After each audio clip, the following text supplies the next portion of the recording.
So, I'm going to do this one live because that's what I do.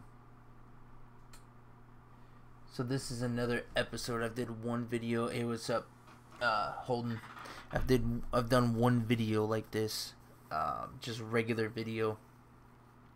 But I figured I would try to do it live. I'm not gonna be live for. It's alright, Holden. I'm not gonna be live for long, but yeah, this guy here. Let's get his channel name. So this is his channel name, and if I remember, I'll have a link in the description. But this is his channel name, and he thinks that consoles are better than PC, and I'm about to school him in some sort of point system on what he's about to say. Now, when I watch these videos, I never watch any more than and sorry if I don't pay attention to chat as much, Holden. When I do these videos, I never watch any more than about 20 seconds to a minute, depending on how long the video is, before I make a video on it. And the reason why I only watch like 20 seconds to a minute is just to get the feel, to make sure that they're not joking, that they're serious about what they're talking about. And then I'm like, okay, this kid's retarded. Now I'm going to do it live. So, yeah, let's listen to what he's got to say, and then pause the video, and I'll give my piece on it. So, here we go.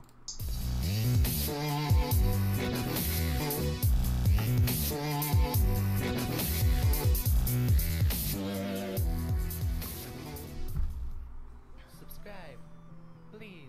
No. Hey, hello guys, Jagged Gaming here, and today's video is on why gaming on Xbox One is better than gaming on PC. So, I'm sure there's you PC Master Race people already typing hate comments saying PC is better than Xbox One. PC is better than Xbox One. But I'm here to disprove that. So, as most of you already know, hopefully, PC is more powerful most of the time. But PC is more powerful most of the time. No. But most of the time you see graphics on an Xbox One matching PC running on ultra settings. So okay. So first off, you will never find a console running anything, period, on ultra settings. Consoles, except for now the Xbox One X and the PS4 Pro, they do push the limits a little bit for consoles. But this video was made 3 years ago, so we're going to base it off of the Xbox One and the PS4. So, first off, you will never find a console running on ultra settings. Even the newest consoles don't run on ultra settings. They're upscaling and all that shit. Consoles usually run, like say Call of Duty 4, or Call of Duty 4 Remastered, I should say, runs at 60 frames a second, but it runs it at about medium settings. So, but most other games run at 30 frames a second, in between 30 and 60, but 30 frames a second at about medium settings. So the difference between a mid-tier or low-end PC and a console is the console is going to run it medium at 30 frames a second, like if it's The Last of Us, you know, whatever, whereas the PC has the ability to run it at medium settings or more, for that low-end mid-tier PC at 50, 60, 70 frames a second. That's the trade-off. oh, why is this? Since developers only have to work on one single platform, so the Xbox One, they can optimize games on the Xbox One better. They have to optimize a game on hundreds of PCs for PC. There's the crappy PCs, there's... Now this is somewhat... I will, Holden. I'll check him out. Now this is somewhat true, what he's saying about the games that are optimized, the games that come out that are optimized on console versus the games that are optimized on PC. Unless it's a PC exclusive, and even if it is a PC exclusive, the PC world, they still have to program it to run on a certain tier of hardware, right? So like as of right now that I'm live streaming this, say the lowest end that they're going to really program for processor wise is like an i7 2500K, and then on the AMD side like a FX 8350 or something like that. So those are old as shit, right? So they have to program it for that genre, that era of CPUs all the way up to the CPUs that are now. Now they don't have to. They could just say, fuck you, this is only going to run on an 8700K, but they're not going to do that because they want everybody that they can to come to the, be able to play the game, buy their game, get money. So they try to make it run on hardware that's as old as shit all the way up to the newest hardware.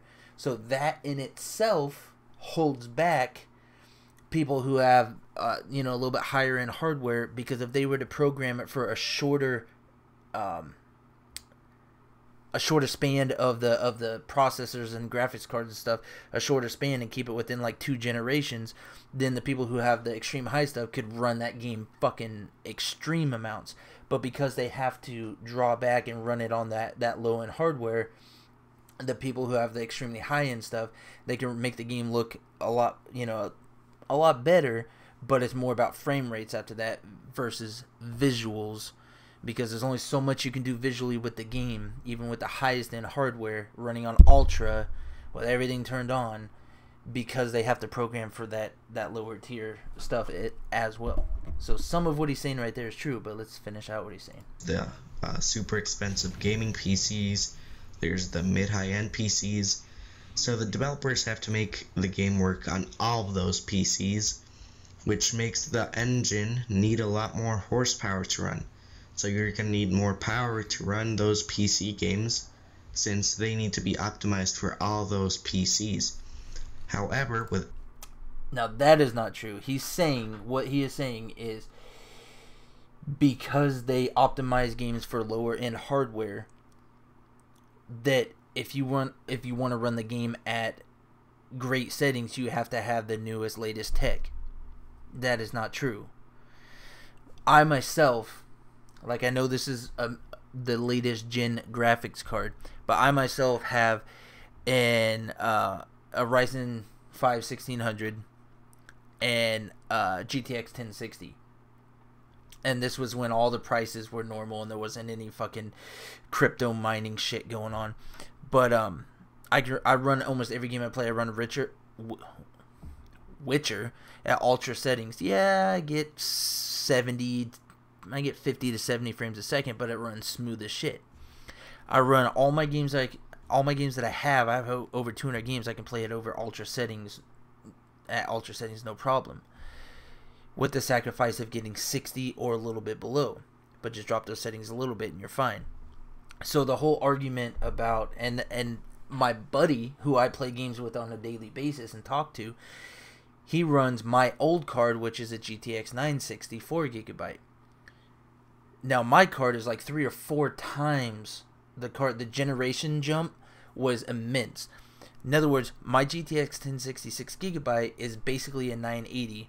Some say it's a 980 Ti, but it's basically a 980. Whereas his GTX 1060 is like, in a sense, because of the generation jump, in a sense he's running on like a fucking 3-year-old process, 3-year-old graphics card. So, and he's still playing games. His laptop that I have sitting right here next to me, I'd show it to you guys, but my camera's mounted. His MSI laptop that I have sitting right here that I bought off of him has a GTX 960 2GB M mobile card. It's basically the equivalent of a 750, not a 750 Ti, 750. The 4GB version is more towards the Ti, but still, it still plays all the games. It plays Witcher, it plays whatever games I want, and that is an underpowered as shit card, and it still plays games no problem. So, Xbox One, the developers only have to optimize for one single platform, so that way they can make the frames per second better. They can make it need less power to run, and per second better. they can make only have to optimize for one single platform. So that way, they can make the frames per second better. Consoles only have to optimize for one platform. So that way, they can make the frames per second better.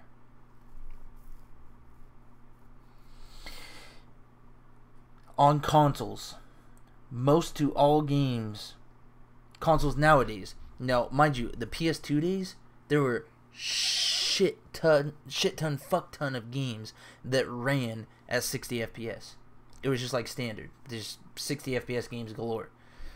On consoles nowadays, because it's all about visuals, making games look fucking fantastic, all this shit. This generation of consoles, they don't focus on frames per second. They focus on visuals. So he said that because they only have to program for one platform, they can make frames per second better. When most of all games run at 30 FPS. The exception is games like Call of Duty, Rainbow Six Siege, first-person shooters that are meant to be fast. They dumb down the graphics a lot more compared to PC so they can get that 60 FPS versus ramping up the graphics and putting it down to 30 FPS. That's the thing. On PC, no matter what hardware you on, you have the ability to choose. You could be on the lowest end hardware, as I talked about with this laptop right here. That 960 2GB M card, mobile card, isn't the lowest of the low that you can get, but it's not a powerful card. But if I want to get 60 FPS or around there in The Witcher 3, I can drop it to low medium settings. If I want to get 60 FPS on Rainbow Six, instead of running at ultra or all high, I run at medium high. Or if I want to get fucking over 60 FPS, I run at low medium or just extremely low. You have the option. Consoles, you don't. You're stuck to whatever the developer says. They can make it need less power to run, and that's why you see games on Xbox One look almost the same as games running on ultra settings on PC. So you probably don't believe me.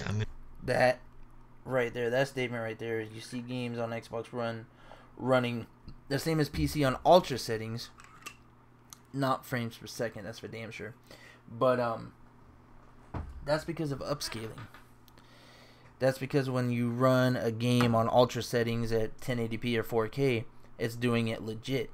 When you run a game on console at 1080p or 4K and the game looks amazing, it's upscaling everything. Xbox One doesn't even run at legit. Now the Xbox One X can, but the Xbox One original doesn't even run at full 1080p. It runs at like fucking 900p and just upscales. That's what consoles do. They just fucking upscale. And show a screenshot right now of this happening on Tomb Raider. So just compare this and you're gonna see there's no difference at all, almost. And this is a PC running on ultimate settings.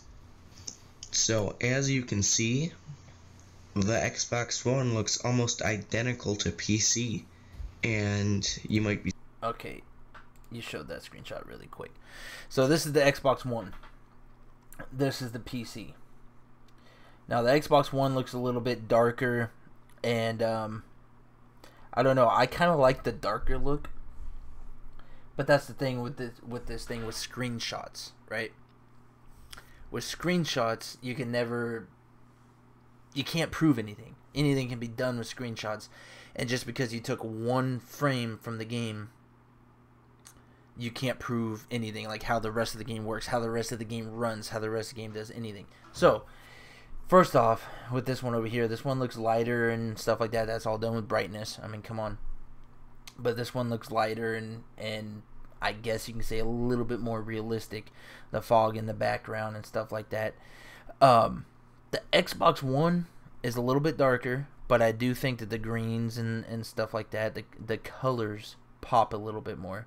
But you can tell that this is totally just off kilter. This is definitely not ultra settings right here on the PC. It's definitely not. And even if it is, it's all about the brightness scale right now. But yeah, this is the difference. Xbox One here, you're stuck right here. The only thing you can change is the brightness on your fucking TV. Over here, you can change whatever the fuck you want. You can change the brightness.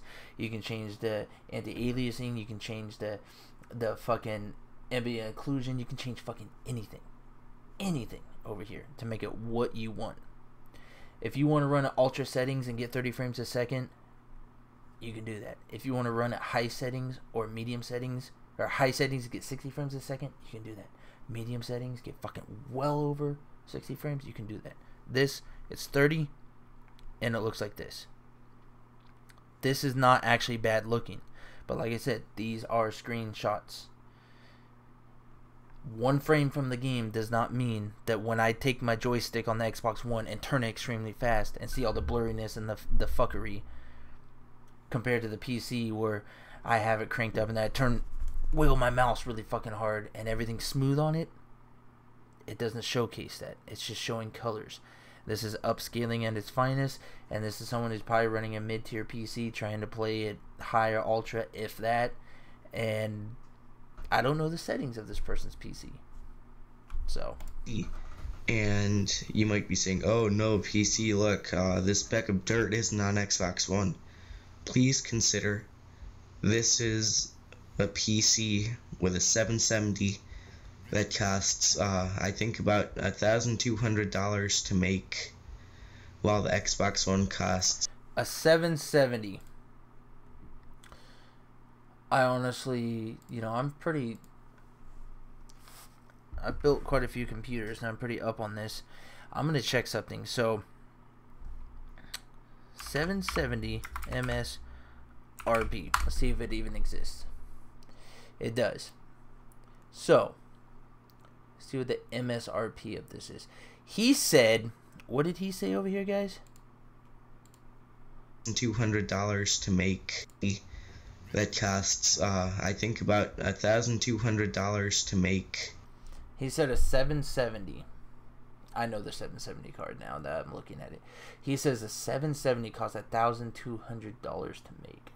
So as I'm searching this up, as expected, in response to AMD launching its world-beating Radeon R9 290X, NVIDIA has updated its prices. The GTX 780, which is the step above the 770, will MSRP at $499, and the GTX 770 will set you back $329. And just for reference, 780 Ti is $699, 770, boom, and that new MSRP, old MSRP, right there. So that right there is already false, and MSRP means the price that it came out as. But what people don't understand about PC building and stuff like that is almost always, yes, you can build a PC. Let me bring this back up for chat-wise, just in case if I get a person in here. What people don't understand is, yes, you can build a PC for the same price as a console, even in today's world, especially with the new AMD CPU with Vega graphics integrated.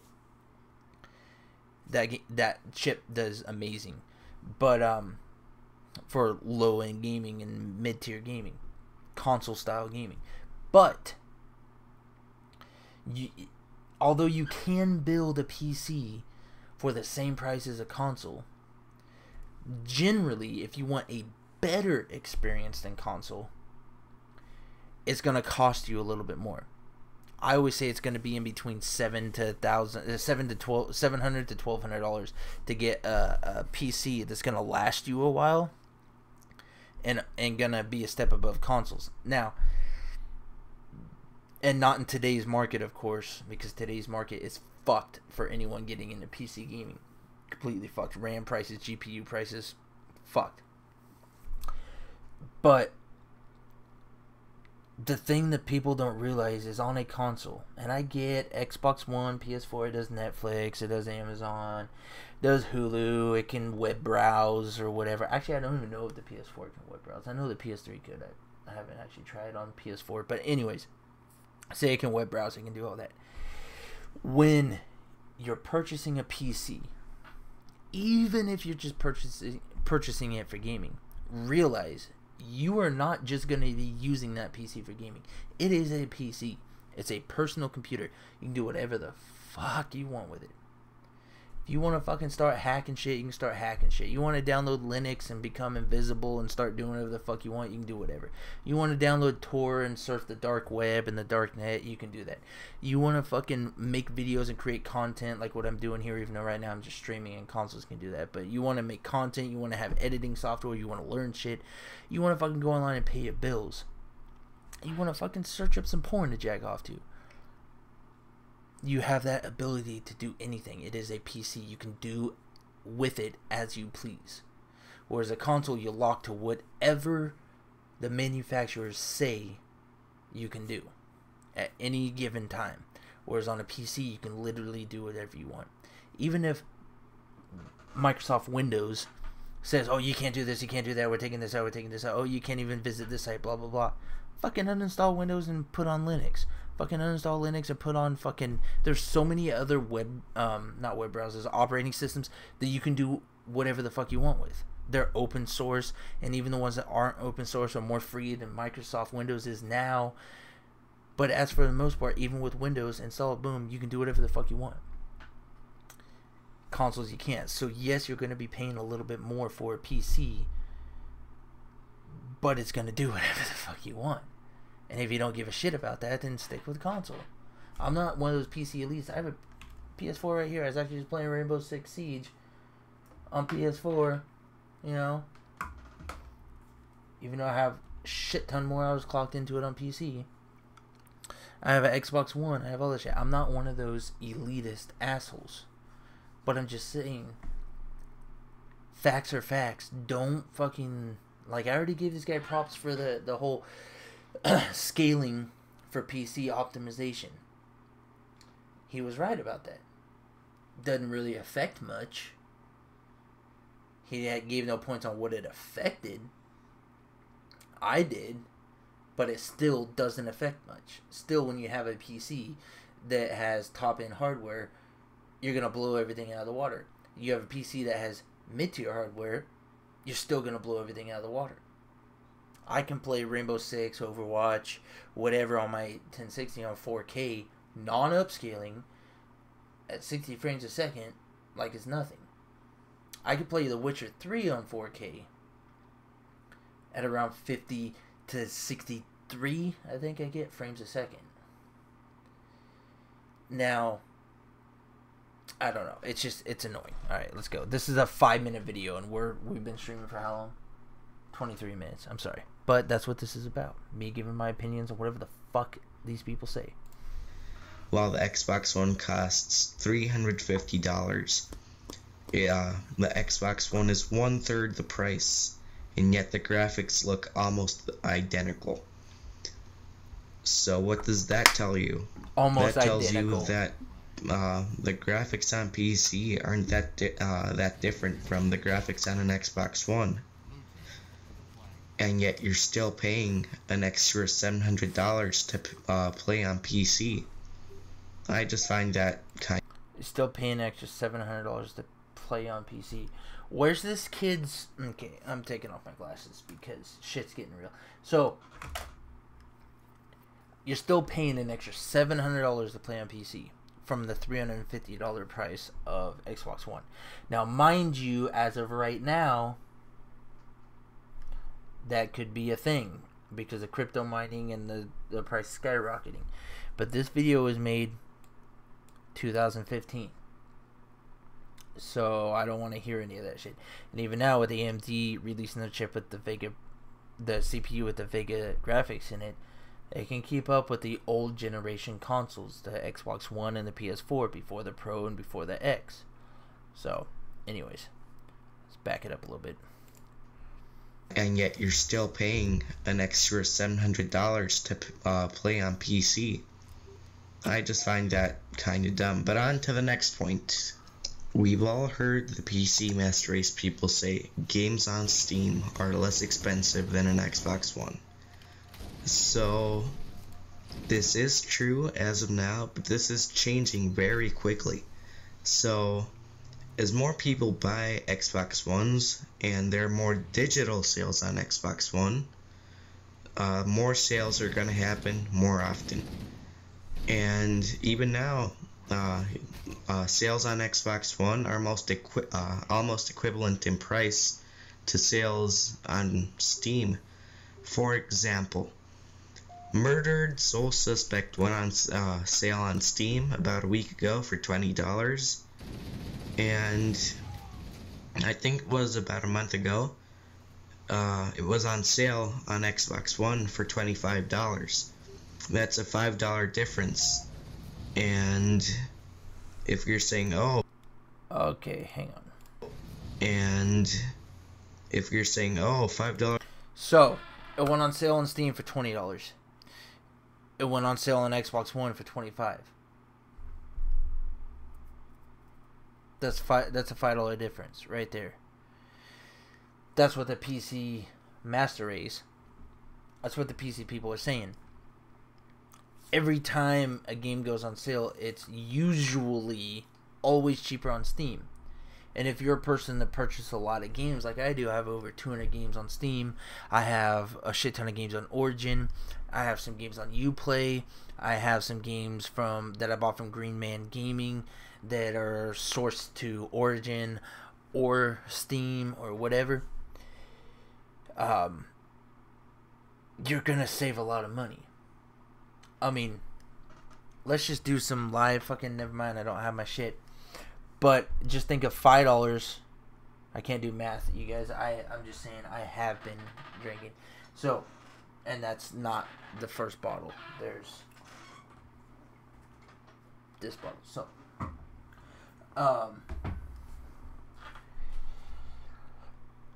$5, just say for instance, let's even say fucking $3 for 200 games. Do the math on that. That's quite a bit of money. So I have noticed that on Xbox One and PS4, I surf the shit all the time. I mean, fucking look, I'm on fucking PS4 right now, motherfucker. That on PS4 and Xbox One, there are some really good sales, but you got to take into account PC. I don't pay a yearly subscription. I pay $60 or $50 or whatever the fuck PS3 is and Xbox One is. And if I buy 5 games that year, 5 full price games that were discounted at $5 off or $10 off, I'm really not saving much. Whereas on PC, I don't pay anything. So when I save $5, I'm saving $5. I'm not bound to a yearly subscription, a monthly subscription, a 3-month subscription. When I save $5, I save $5. And I know that these consoles are getting really good at sales. I've noticed that, like, when a game goes on sale on Steam, and I have noticed a couple times that when a game goes on sale on Steam and it's, say, $15.99, I've seen it on the consoles for free if you have PlayStation Plus, or $4.99 if you have PlayStation Plus, but you're still bound to that PlayStation Plus. And that's not all the games. That's only a very select few, and a lot of times it's games that people don't really give a shit about. Not everybody, of course, people give a shit about them, otherwise they wouldn't even exist on the store, but the majority of people don't really give a fuck about it. They're not gonna fucking win Game of the Year. They're not those type of games. Whereas on Steam, they'll take a game like Witcher after 6 months of it being released, put it on the winter sale, and cut it in half.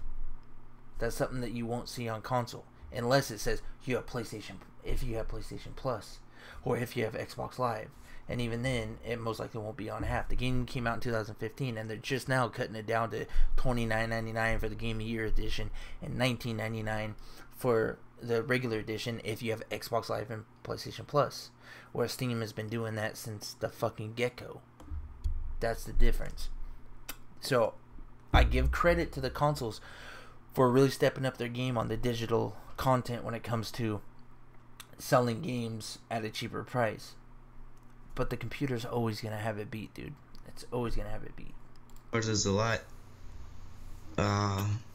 why'd you waste an extra $700 on a PC that gives you almost nothing? He keeps going back to the $700 shit.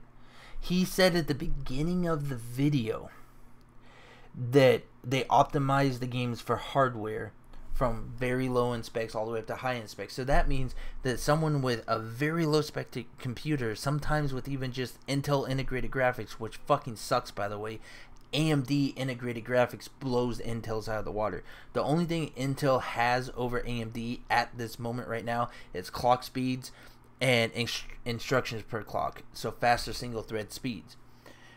But as for the integrated graphics, Intel blows them out of the water still to this day. Even with the FX series, if you took a like i7 8700K that just came out, and then like one of the newest of the AMD FX series, or the APUs, I should say, the APUs are going to still hold higher frame rates at some games. I won't say all, because I know there's going to be people that fucking are like, argh, but are still going to hold higher frame rates than the 8700K, because Intel's integrated graphics fucking suck. Now that may change now that AMD's graphics engineer went to Intel, but we don't know what division he's going into. Graphics cards, to develop graphics cards for him, or develop integrated graphics, or what. But yeah, so let's just continue. Nothing extra. Anyway, I think there's Cancer. no reason to buy a PC unless you want 4K with 300 frames per second, because the experience on an Xbox One is almost the same for 1/3 the price. So there's not really a point to buy a PC right now. Anyway, that's just my opinion. Okay. 1/3 the price. So there's not really a point to buy a PC. Anyway, I think there's no reason to buy a PC unless you want 4K with 300 frames per second, because There's no point to buy a PC unless you want 4K with 300 frames per second. For one, I'd like to see that. For two, that's the fucking point. You can match a console for nearly the same price, save money on games, and fucking have way more freedom. Or you can you can take that same PC and slap a new graphics card in it whenever you get the money, and be able to get that 4K at 60 FPS or fucking 300 FPS, whatever the fuck he's talking about. Whereas console, you are locked. Now, I will say the PC gaming isn't for everybody, just like console gaming isn't for everybody. But I myself, if I had to choose one thing, would rather have PC gaming over console gaming, because there is way more fucking games on PC. Most of the games that are on PC are on console. Almost all of them, every single one of them, pretty much, except for exclusives. And so you got way more games, cheaper prices. I can do whatever I want with my PC, and I can have the same console experience or better. So here's the thing. Let's go back a little bit. So Max Payne 2 on PS2 and Xbox and stuff. Max Payne 2. You buy that game, you're playing it at that console settings no matter what. Period. That's what you're playing it as. But if I'm like, you know what? I'm going to search up Max Payne 2. Oh, they have it on Steam. Okay, click. Boom. Buy. I'm going to be playing that game, because it's such an older game. I'm going to be playing that game at fucking whatever resolution it supports, at whatever fucking frame rates it can support. And most games are unlimited, or at least a fucking 300 FPS cap, which is like fucking more than any monitor can really even withstand. Whereas you're still locked to whatever it was on console. That's the difference. If you have you can go to Best Buy and buy a Dell Octuplex with a fucking, just a business computer, with a fucking integrated graphics and play some of those older games at way better fucking resolution than you could if you just went back on your PS2 to play it. That's the point. As the experience on an Xbox One is almost the same for 1/3 the price, so there's not really a point to buy a PC right now. Anyway, that's just my opinion. Be sure to like. What he just said is actually correct in 2018 terms. If you're gonna PC game in 2018 as of right now, go with a pre-built system. And if you want a game on the go, then I guess go with a laptop. There are some laptops with GTX 1060s, 1070s, and 1080s that are cheaper than what you can build a desktop PC for right now because of crypto mining and stuff. So what he said right there holds true for the present. But back when he was talking about it, it has no ground whatsoever. Comment, share, subscribe, and leave hate comments down below. And yeah, Jagged Gaming out. Okay, so that was Cancer.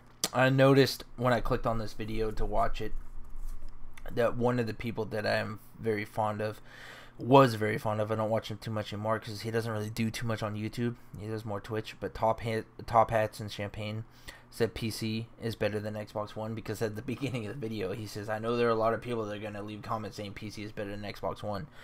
So he did. But this guy is golden, so I'm going to give him that 30 like thing.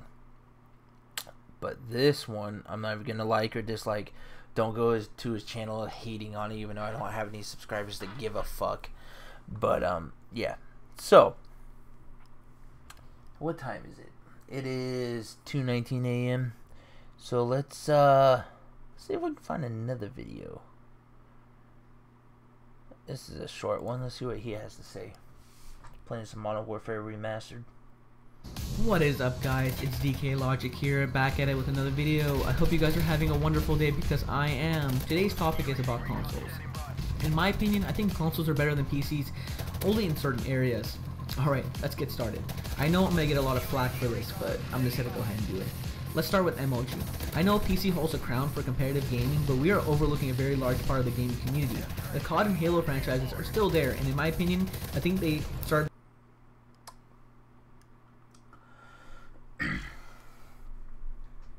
the COD and Halo franchises are still there. Halo's pretty much dead. Okay, this is in 2017, so Halo's been dead. I know that there's still a competitive scene for Halo and the newer Halos and stuff, but it's fucking dead. It's dead. COD, on the other hand, is not dead, especially when it comes to the competitive scene. But those are two games in the competitive scene for consoles that PC has. League of Legends, it has Dota, it has Counter-Strike, it has Rainbow Six Siege, on and on and on and on and on and on and on and on and on. That is in the MLG competitive scene. So let's see if he mentions it anymore. The whole pro gaming scene or made it even popular. We can't overlook that aspect of the gaming world. Your argument might be that no one plays COD anymore, but have you seen the player base? It's still there. COD on PC is not even close. Man, less people are playing Infinite Warfare. Because people on PC don't give a fuck about COD. That's the thing. They have Counter-Strike. They have Rainbow Six Siege. I know you guys have Rainbow Six Siege too, and there's a bigger player base on console for Rainbow Six Siege. But for the pro community, it's on PC. They have all the games that you have, and they choose not to give a fuck about the PC COD. Yes, the PC CODs have had a rough patch when it comes to development and optimization and stuff on the PC. But I played Modern Warfare 2 back from 2009. I stream it. It's on my channel. It runs flawless. It runs fine. But nobody gives a fuck about it. They don't care. They have better games to play. Than there are people playing MW2. And MW2 came out in 2008. Halo on PC, just don't get me started. We both know that consoles have problems. Modern Warfare 2 came out in 2008. No, I'm going to fact check myself, but I bet it's 2009.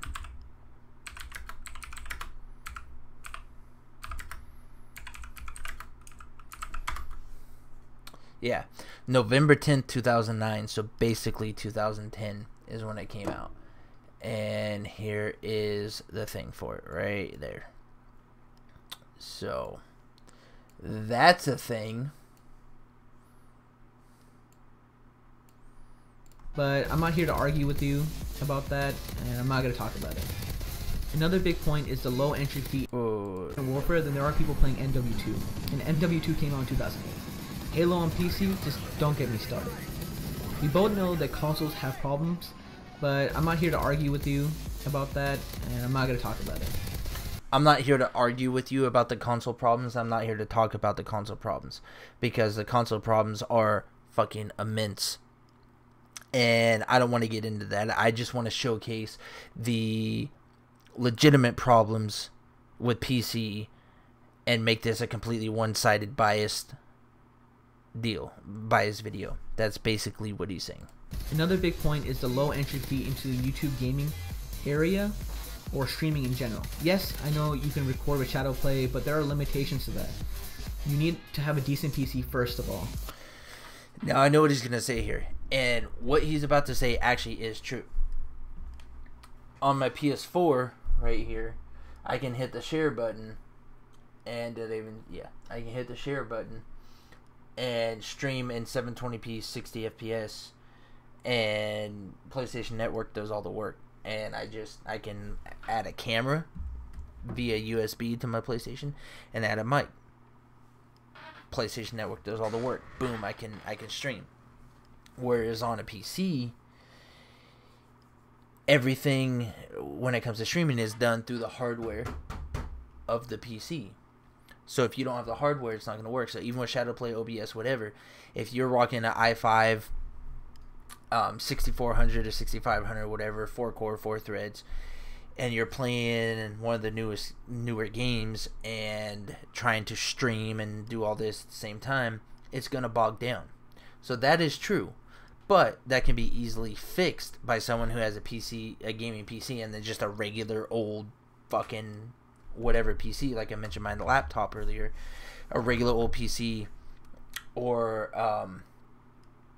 it could be old as shit PC, with a graphics card. I mean, not graphics card, a capture card. And then what you do is you just hook your PC up via HDMI to the capture card and do it just like you would do console with the capture card to your PC. And then nothing happens with your PC you're playing on. It's just going through a capture card to the other one. And it doesn't have the other one that it's being captured to. It doesn't have to be, it just has to have a fucking CPU with integrated graphics, which most do when you buy from the store, and you're good to go. But being able to stream on console with just a click of a button and letting PlayStation Network do everything for you is a plus. So that is a 1-up. That is good on consoles. But the streaming quality, like if you're a serious streamer, you're going to be on PC, or you're going to have a built-ass PC for streaming, period. Or you're just going to buy, if you're a console streamer and you play console games, you're going to buy a capture card with a PC and stream that way if you're a serious streamer. But the entry, he did say entry level, getting into it, that is a plus. And then you need an NVIDIA graphics card. And third, you do not need an NVIDIA graphics card. You can use integrated graphics, you can use NVIDIA, or you can use AMD. There's many levels to this, son. lack of customization, so that's a problem right there. You could use OBS, but if you use the window capture, you gotta cut your FPS in half. A good PS4 brand. If you use the window capture, it cuts your FPS in half. So on OBS, there is a window capture mode. Okay, I've never had a problem with it cutting my FPS in half. Now, if he's talking about window capture through the operating system, I have no experience with that, so I can't touch on that. But there's a window capture through OBS, which is what he mentioned. Never had a problem with that. I use display capture. So in other words, whatever's on my display here, you guys are going to see. If I click out of this, you guys are going to see that. If I did game capture, then you guys, when I clicked out of my game, say I'm playing Rainbow Six down here, if I clicked out of my game, you guys wouldn't see any of this. You'll only see what when the game is up and running. You'll see my camera and shit, but you won't see anything on my background, and that's for safety reasons. And that's basically essentially what Windows Capture is. But it doesn't cut your FPS in half. That I've never had that happen. I've used all of them multiple times. Never once had that happen. Brand new is about $240. Then you need to pick up an Elgato capture card, which is a customization, so that's a problem right there. You could use OBS, but if you use the window capture, it's gonna cut your FPS in half. A good PS4 brand new is about $240. Then you need to pick up an Elgato capture card, which is $170. Let's say you need a game to record, which is about $60 right there. That comes out to be $470 before tax for 1080p recording, stating that you already have a standard laptop or PC to use. If you don't, then you could get a AverMedia game capture that doesn't need a PC to record. In that case, it's even less.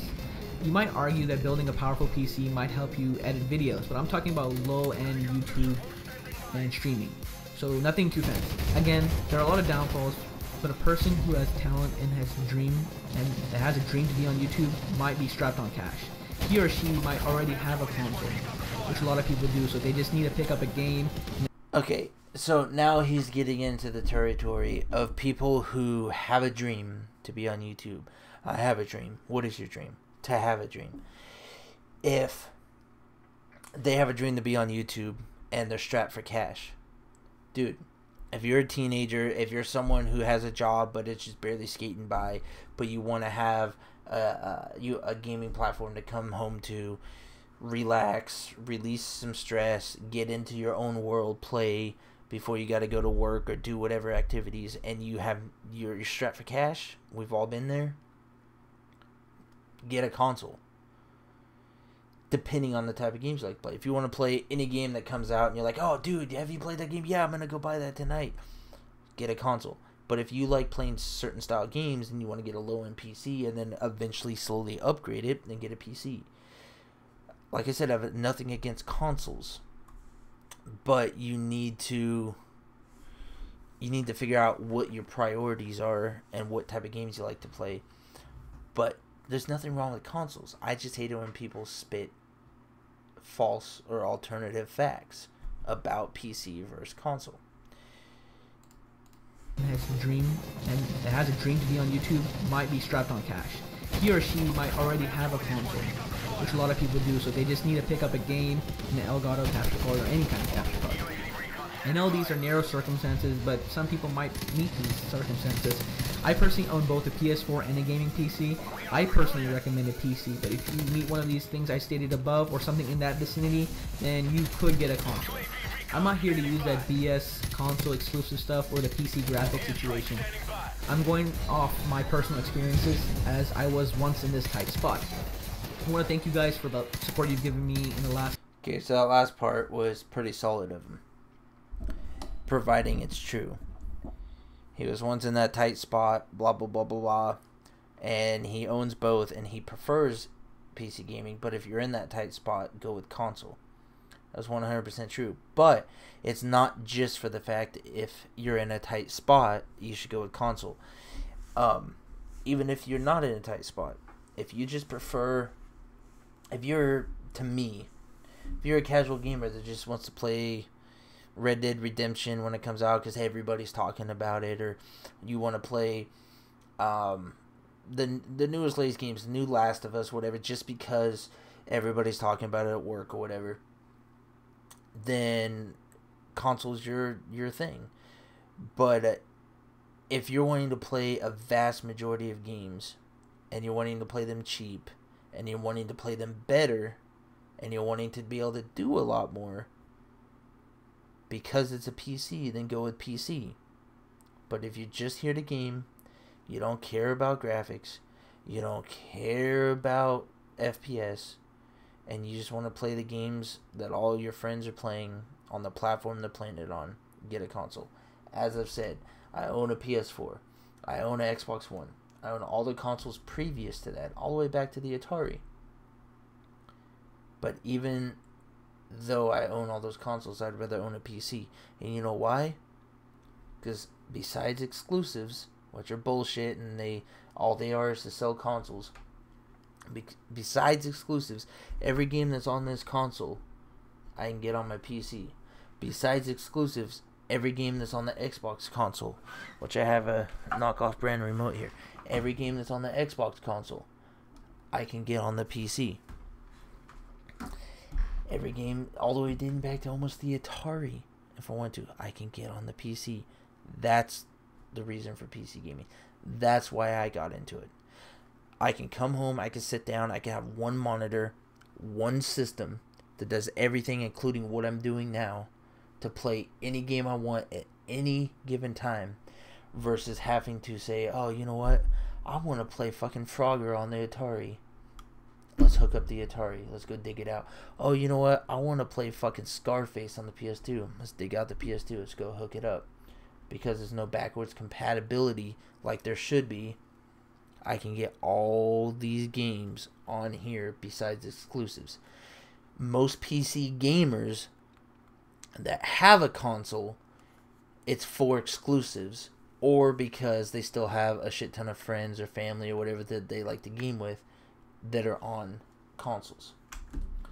Or, you know, there is the exception of certain games. I'm gonna turn my mic a little bit. There is the exception of certain games that are more popular on console than PC, and vice versa. So they buy it on the PS4 or the Xbox One, so they have the more longevity of the game, versus buying on the other one that there's not a lot of people playing it on, if that makes sense. So there's that. Past month. Thank you for watching. Okay, so that guy's done. See if we can find anything else before I go to bed here. Rags, he's one of my favorite YouTubers. Let's see, this is a short one. 5 reasons. Hello guys, so the PC versus console war has been going on for a really long time, and I actually recently just picked up a PS4, and today I just want to do a 5 reasons why the PS4 is better than the PC, and keep in mind, stay tuned for the 5 reasons why the PC is better than the PS4. The first reason straight. See, people that do the 5 reasons why, like, dude, just choose one that you like and stick with it. So the people that do the 5 reasons why PC is better and then the 5 reasons why console is better, they're literally just canceling each other out for the most part. They're just fucking, they're straight up canceling each other out. And it's fucking retarded. I hate that. When you watch the 2 videos, you'll watch like PS4 has blah blah blah blah blah blah, and then you'll watch one on the PC, and PC has the same exact thing, and it's da da da da da da da, and it's like, dude, you're just canceling them out. You're making 2 separate videos for them doing the same thing, and it makes no sense. I've watched so many videos like that. So it sounds like this guy's gonna talk about reliability. So here we go. 4 is better than the PC, and keep in mind, stay tuned for the 5 reasons why the PC is better than the PS4. The first reason straight away is reliability. When you only get the PS4, it comes with a 1-year warranty from Sony, so if anything at all happens to it, you can send it to Sony and they'll fix it for you. But with a PC, especially if you build it, maybe if you buy it from a store, then they might fix it, yeah. But if you build it yourself, then it's up to you. You're gonna have to send it in to some repair company, pay them. This is not true. So 1-year warranty, yeah. Now, if you purchase a PC from, say, Best Buy, I purchased my first PC from Best Buy before I built my own. And I actually have it sitting down here. It's an iBuyPower, and it's the one that had the 960M that my friend now has. Or the 964 gigabyte that my friend now has. If you purchase a PC, the company itself, whether you buy it from that company or from a store, has a 1 to 2 to 3, sometimes, like I said, sometimes it's a 1, sometimes it's a 3-year warranty.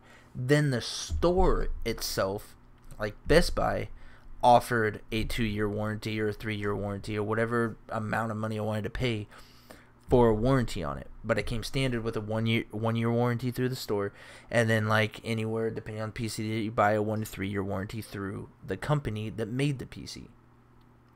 Now, if you build your own PC, like the one I'm doing this off of right now, if you build your own PC, each individual part that you buy, if I buy a graphics card, my 960, and it arrives, and I'm like, yes, put it in, and it works, and then all of a sudden 6 months down the road, shit, fucking quit working. I can send it in, I can send it back to NVIDIA and say, hey, yo, this shit don't work, it just quit on me after 6 months. Each individual part has a warranty, so I can send that part back and get a new one. I don't have to send the whole PC in, especially if I have a backup graphics card. I can just slap that one in while my other one's going to getting fixed. I can send the part in, get it fixed, bring it back. My CPU goes out, I can contact AMD and say, yo, it's only been 6 months, dude. I haven't overclocked it, or even if I did, I didn't go above the recommended settings, blah, blah, blah. Here it is, take it back, inspect it, and fucking send me a new one.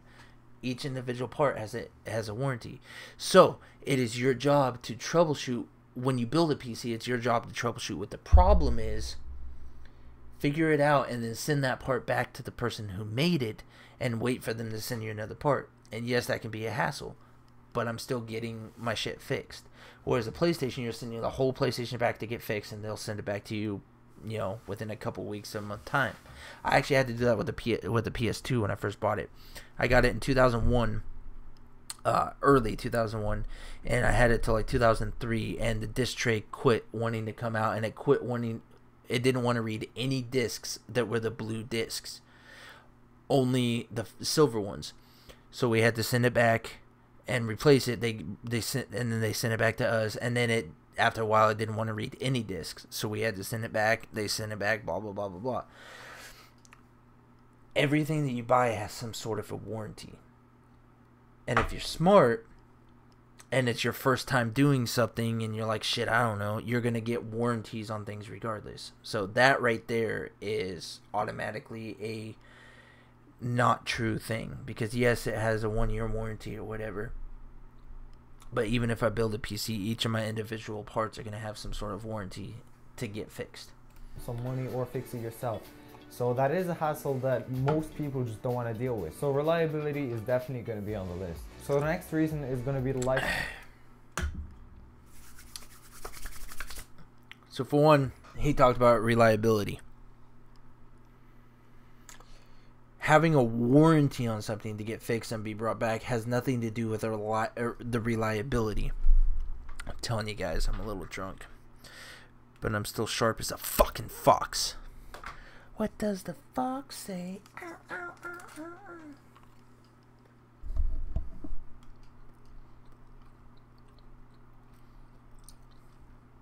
ow. Okay. Don't worry, I won't be chewing gum throughout the whole thing, so bear with me here. So reliability has nothing to do with the warranty. Reliability is the same across everything. It's just like when you buy a car. You search for a car that is a good price, fits your needs. Car, truck, SUV, whatever. Van.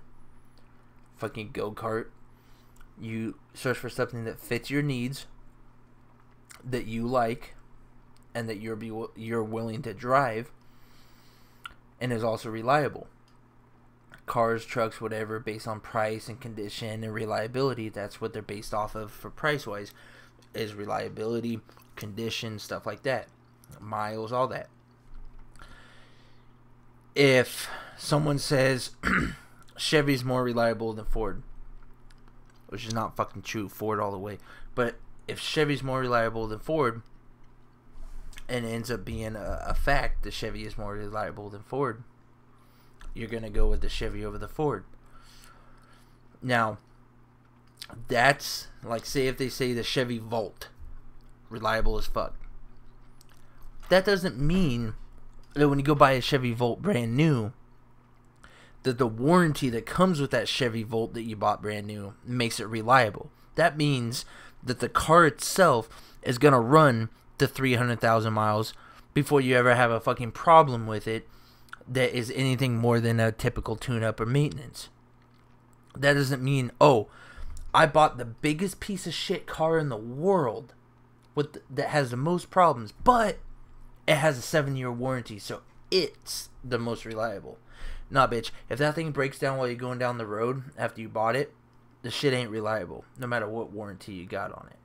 So, that's the fucking thing. And a PC, I've had PCs that I bought way back in the day, all the way up till recent, that I've had and will have for fucking 10 plus years, and not a thing is going to happen to them. Consoles are the same way. There's a lot of consoles that are going to be the same way. I have a feeling my PS4 is going to do the same thing. I've had more consoles die on me than I ever had PCs. I have an old Windows 98 E-Machines PC that was our very first PC. Actually, it was Windows 95 was the very first, but Windows 98 was the one that I grew up on. It still works. Power supply still works. Everything still works. I've had 2 PS3s die on me. Luckily, no PS4s. I have a shit ton of fucking PS2s die on me. I've never had a GameCube die on me, though. But that's the thing. You and I can go and buy the same exact Chevy or Ford or fucking Cadillac or whatever, the same exact car. Yours may run to 300,000 miles flawless. Mine may blow a fucking engine at 50,000 miles, even if we both drove them the exact same way, the exact same speed. There could just be something that is faulty that made the thing fuck up. Alright. Them some money or fix it yourself. So that is a hassle that most people just don't want to deal with. So reliability is definitely going to be on the list. So the next reason is going to be the lifespan, and some people see that as a con, and I don't really get that, because if you look at the PS3, it's lasted for 6 years, maybe 7 years, I don't know exactly how long. So 6 years, let's say, and 6 years, that's a really long time. When you compare it to a PC, you get a PC and 2 years later, you're gonna have to upgrade something. I've already had my PC 2 years. I still run games at ultra settings when I want to. Half the time I run my games at fucking low and medium settings so I can get over 200 FPS. But I've already had my PC for over 2 years. The card that my friend has is over 2 years old. And he still plays games at high and ultra settings at 60 FPS or more. So I hate that argument. My PC, that, like I said, is a Ryzen 5 1600 and a GTX 1060, 6GB, will last me for years to come. One of our close friends that we play games with has a 670 or 680. Fuck it, I'll go with 680. He has a 680 NVIDIA GTX 680, which is generations as fuck back, and he can still play every single game that me and my buddy are playing on our newer cards. So it goes him with the lowest end, my buddy with the mid tier, and then me with the higher tier of us three. We can all still play the same games, and that 680 plays games at medium and high detail still at 60 FPS. And sure, some of the games he has to turn down to low to medium, but it still plays games. That's the whole point. You're saying I have to upgrade it because it's gonna fucking just not play games. It doesn't work like that. Hardware doesn't degrade. The games just get better and better and better and better, which means you gotta lower and lower and lower the settings. Something you can't do on console. When the lifespan of the console ends, there are no more games. You have to go and purchase a new console. For my PC, I just have to keep lowering the settings until I can afford to slap a new graphics card in it. The CPUs will last for a fuck ton of time. The Intel 2500K and 2600K are still solid CPUs that people use for gaming. And those are from a long time ago. Long time ago in fucking technology status. Long time ago. And all people have to do is upgrade their GPU. And mind you, once you have your PC built and you have an old as fuck CPU that's still hanging in there, when you upgrade the GPU, say it's $300-$400 to upgrade to the low tier of the newest cards that shits all over consoles, that's $300-$400 There's your new console right there. Boom. And you have access to way more games. It's a no-brainer. Because it's going to be kind of outdated. Most of the time, if you want to play normal graphics on your PC, after 2 years you're going to have to upgrade, and you do not have that on the PS4. And most people see that as a plus because they buy the PS4 and it's going to be there for let's say 5 years, and you don't have to worry about upgrading anything. So some people actually do see that as a No, it's a plus, right? When you buy a console, you don't have to worry about shit. Whatever game you go to the store and pick off the shelf is going to work. That's awesome. That's great. I'm fine with that. But people got to get out of their heads that when you buy a PC or build a PC, you're not... Sorry, that's my cat in the background. I'm going to have to let him out. But when you buy a PC or build a PC, it's not done for in 2 years, 3 years, or even 4 years. Okay, I got to go let my cat out. Excuse me.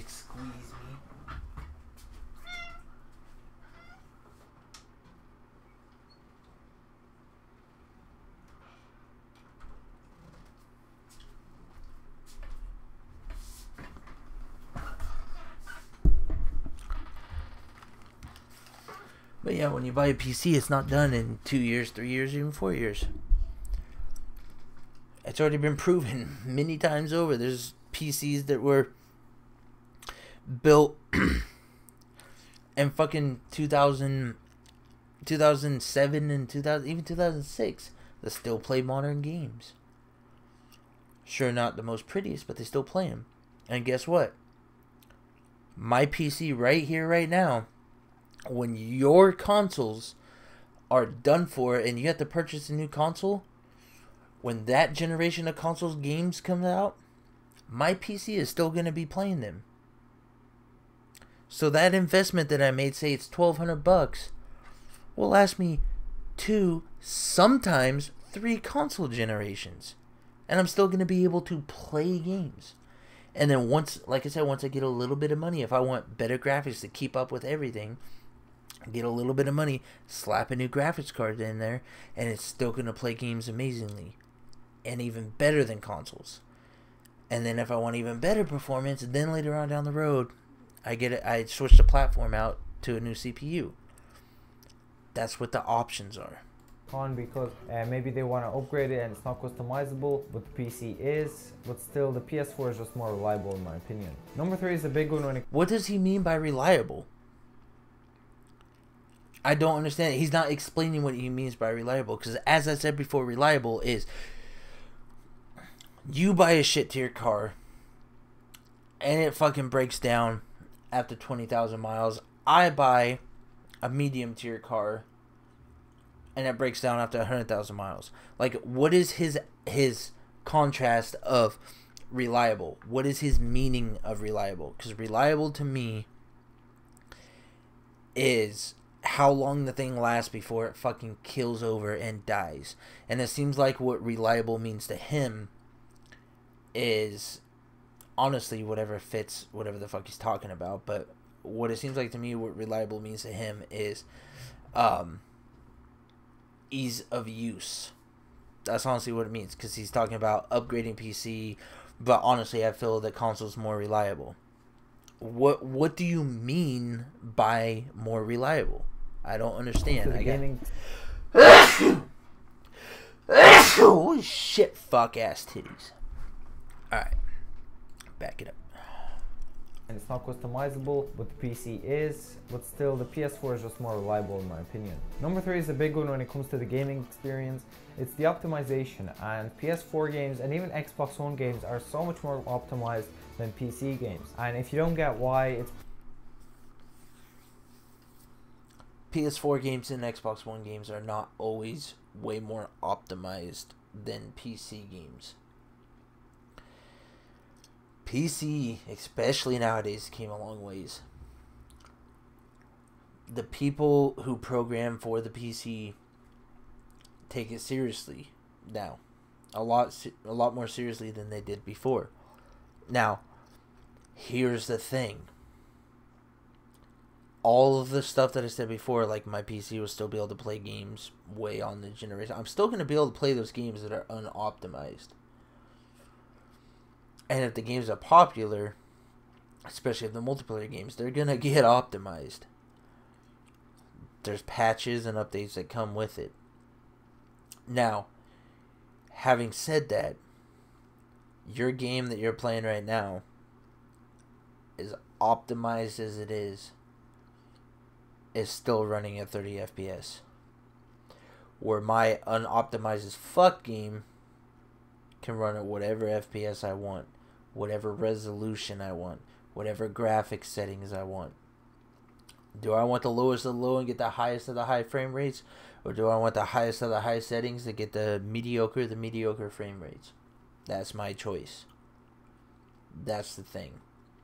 PCs have the power to power through the unoptimized games, which, by the way, are extremely rare.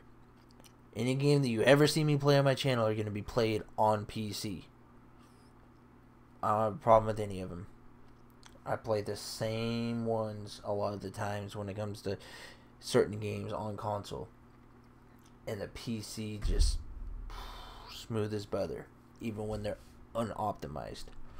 Pretty simple. Pretty much each game on a PS4, even an Xbox One, is paid for. Like 99%. Maybe some people know a way to download it for free, like they jailbreak the PS4, but Sony does try and keep on top of things by updating it constantly. Just think about it yourself. On PC, I'd say half of the people download it for free, and that doesn't bring any income to the... Half of the people download it for free. Dude. Do you realize how many PC users there are?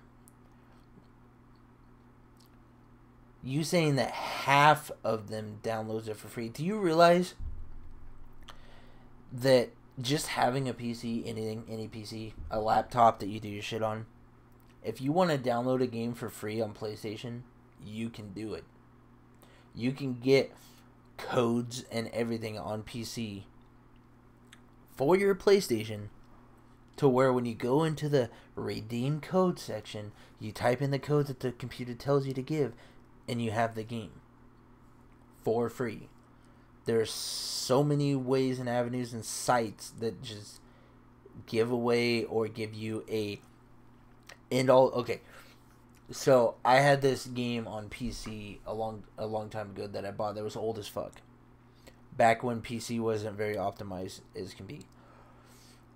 And when you bought it on Steam, in order to play the game, you still had to, which is rare, but you still had to type in a CD key. And for those of you that don't know what CD keys are, it's like when you went to the store and bought a boxed PC game, and you brought the box home, put the disc in and installed it, it would pop up and ask for a CD key. And the CD key is usually located somewhere on the inside of the box after you open it. And it's a key to activate the game. So I bought this game a long time ago on the PC, and it needed a CD key from Steam. And I was like, what? I bought the fucking game from Steam. They should give me the CD key or automatically activate it for me. Like, I bought it from your DRM site, so what the fuck? Well, it needed a third-party thing to activate it, which was the CD key and the company that made the game. So I was like, this is fucked. You know, this is when I first got into PC gaming. So I just quick Google search for the said game. I forgot what it was. But said game, I need a CD key, And you know what popped up? A link to Steam chat boards. And it was this guy that posted a link with a CD key, one CD key that everybody can use to activate the game. Every comment was, oh my god, dude, you're a lifesaver, awesome, thank you. So I typed in that key, activated the game. I didn't have to go buy it, whatever, and this is on the Steam charts, you know. And it worked. So that got me curious, and I was like, well, I wonder if I can get some redeeming codes for free for the PlayStation and Xbox One. And I'm not going to promote them, but if anyone wants to know where you can find them, private message me and I'll show you. I buy all my games. Fucking hand to God, hand on my mother, hand on my son that's in there that's about ready to turn 4 months old in a couple days. I buy all my games. Unless someone gives it to me or I get a code that someone gives me to get it for free. But I don't pirate games. But I know where these sites are. It's easy as fuck. A quick Google search. And you can get free PlayStation games, free Xbox One games, free Wii U games, free fucking Switch games, whatever. It's a digital age. You can get free games, whatever platform you're on. Developers, so what's the point of even trying to make the game good on the PC while they could be spending more time on the PS4 and they'll definitely get some more profit, because after all, it's all a business. So yeah, the games on the PS4 are so much more optimized, even getting a new game like Black Ops 3. So on PS4 it runs smoothly, everything, no problems, but on a PC, some high-end PCs have frame drops. Number 4 is going to be the price, and this one's pretty easy. Okay. So I have Black Ops 3 on...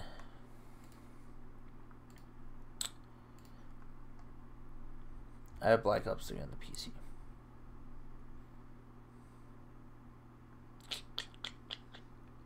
Right there. I have 5 hours played in it just because I think the game's shit. I also have it on the PS4.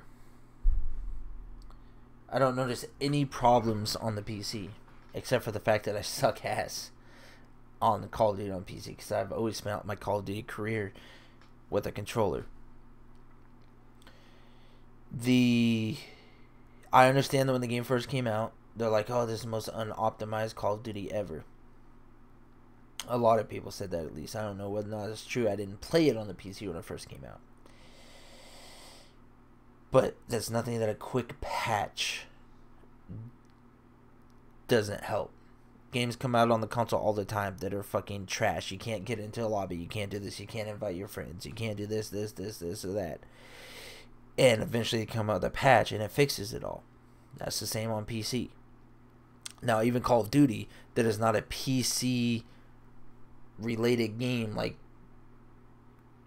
Activision doesn't really give a fuck about the PC aspect of the game, and the PC players don't really give a fuck about Call of Duty aspect of the game, to be honest. Most of them. A lot of them, since how there's very few people that play it. I kind of forgot where I was going with this. What did he just say? Oh my god. Smoothly, everything, no problems, but on a PC, some high-end PCs have frame drops. Number 4 is... Oh yeah, so... But on the PC, even when it was unoptimized as fuck, from videos I've seen and everything, it still ran fine. Yeah, it had frame drops, but if you're complaining about having 100 frames a second or whatever, and it dipping down to 84 randomly, that's not something to really be concerned about when you guys are getting a locked 60 with dips that still dip down to, you know, somewhere in the 50s. It doesn't dip down hardcore, but still, when we dip down from from 90 to 100, 100 to fucking 80 or even 70, we're still above 60 frames per second. Now, it depends on how those dips are. If those dips are stutters, that's when it gets bad. But a lot of times the dips are just something you don't even notice. There's just numbers up at the top of your screen that while you're playing, you can't even tell the difference. But if they turn into stutters to where it's like when the frames dip from 100 to 80 and your game skips, that's when it becomes a problem. But that's what patches fix. Now, when you play the game, I played the game multiple times. I realized this video was made in 2015. But I played the game multiple times, 5 hours worth. I haven't had not a single issue. And there's still people that play the game. So... Well, on PS4 it runs smoothly, everything, no problems. But on a PC, some high-end PCs have frame drops. Number 4 is going to be the price, and this one's pretty easy because the PS4 you can get it for around 400 bucks. And if you get a PC for 400 bucks, it's definitely not going to perform close to it. I'd say you'll have to spend around $600, $700 to get a PC that's going to perform just as good as a PS4. And at the time, definitely not true. And again, he said you have to spend $600-700. Even if you have to spend $600, it's $200 more. Okay, so you spend $200 more for the PC, but you buy a PS4. You spend $60 for the PlayStation Plus. That's $460. You spend $60 when you buy a game. One game, right? You buy one game for $60, say Call of Duty, Black Ops 3. There's $520 right there. Okay, then on the PC side, you buy the PC for $600, right? No online fee, no nothing. You buy that same Call of Duty for fucking $20, $620. Then you buy fucking a shit ton of other games that equal up to say $700. And what I mean by shit ton other is there's games on Steam that are fucking highest shit class games that I have tons of hours into that you can get for fucking $1.99 that are also on the PS4. And you equal all those games up to fucking save 10 games all the way up to $700. Okay. On the PS4 side, you're at $520 with one game. Even if you get $60 games at half off at $30, to get that amount of games, you're still going to end up at the same price range. That's why the whole ordeal is with PC, you pay in advance to save money, whereas on console, you cut corners to pay more. So on PC, you're getting better hardware, better everything, and you're paying a little bit more. But the games that you buy and the services that you don't have to pay for, you're saving money for within 1 year, within 6 months to be honest. But within 1 year, you're saving money compared to that PS4 that you're buying with one game and 1 year membership at $520, and then say, okay, you buy 3 games a year. It's another $180. Whereas on PC, you're not spending $180 on 3 games. finally, the last one is going to be the community. And this is kind of just for me and some other people, but it's not going to be for everyone. I have a lot more friends that are on PS4 than on PC, and that just makes a lot more sense for me to get PS4, because when you're playing with friends. Okay, so he's talking about real life friends. Who has those? Real life friends don't exist. I have one real life friend.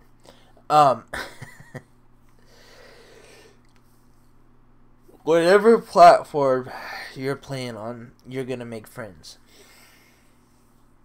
Now, there are some games that I don't want to play with my real life friends. And I'm sure they feel the same way. Just like there are games that all I want to do is play with people that I met on that specific game, whether it's PC, console, whatever. Say it's Rainbow Six. There's some people that I only want to play Rainbow Six with, and other people that if they had a PC or a PS4, because I have it on both systems. And another real life friend that I haven't talked to in a while is like, hey dude, do you have Rainbow Six? Do you want to play? I would play a couple like casual games with them, and then when I figured out how they play, I'd probably never play with them again. So I understand wanting to play with your friends, and if your friends are on a certain system, have that system. But that shouldn't mean that your bias goes towards that system. And my friend Barry Allen, or Aaron, that I've known ever since I was a little kid, that I talk to every day and play with games with all the time, if he's a PC person, he's not even going to play Red Dead Redemption 2 and he owns a PS4 and he owns an Xbox One. He's not even going to play that because it's not coming out on PC. If he tomorrow said, you know what, I don't play Xbox, like at the fuck all. I play PS4 and PC. I have an Xbox, but there hasn't been any exclusives coming out that I give a fuck about.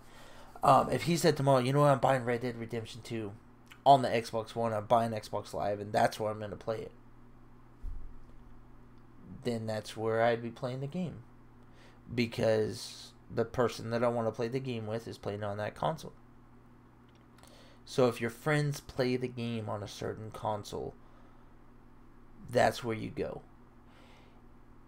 If you don't care about playing with your friends on a daily basis or weekly basis or whatever for specific games, and you just want the best possible experience for yourself, you go with what makes sense. And for me, that's a PC, and for most people, that's a PC. But because a lot of people don't understand PCs, or can't afford a PC, or are teenagers and don't have their own job or whatever, they just shit all over PCs, when really they just need to use their brain and understand consoles have their place. That's why there's 60 million fucking PS4s sold, because consoles are great. They sell, they make money, they have a fan base, they have games that go on forever until the console dies, of course. Until the console generation dies, of course. But I'm the type of person that wants to keep playing those games with my friends and stuff, and the people that I've met and stuff, after the console dies, and after the server shuts down, and after they come out with something new on the same system, same platform, same everything that I've been playing on since day one. That's the thing. I have a Steam account. I have all these games. No matter what PC I get or buy or fucking build or purchase, that Steam account is still gonna have all my games, still gonna have all my friends on my friends list, and still gonna work the same. Whereas on PS4, when this PS4 goes bye-bye, there's gonna be when the new console come out, there's gonna be a new upgraded PSN. Eventually, they're gonna shut down servers, just like Xbox Live did with Xbox Original. And they're eventually gonna move on from that and focus on the new consoles. And you're gonna have to put this console to rest. Something I don't have to worry about on the PC. There's games on the PC that are from 2001 or 1999 or even 1998 that people still play online. And there's still a fan base for them. And there's still players you can still get into matches on a daily basis. That's why PC is great. And it just adds a lot of fun. And yeah, so finally, really what it comes down to is you should just get what your friends have, because that's just going to be more fun. And if you don't have any friends, then get whatever you want. And yeah, those are my 5 reasons why PS4 is better than the PC. Hopefully you guys enjoyed. If you did, leave a like. Stay tuned for more videos about the PS4 and subscribe for more content like this. See you guys later. This is a shit video. I'm done. I can't take any more cancer. I can't do it. Till next time.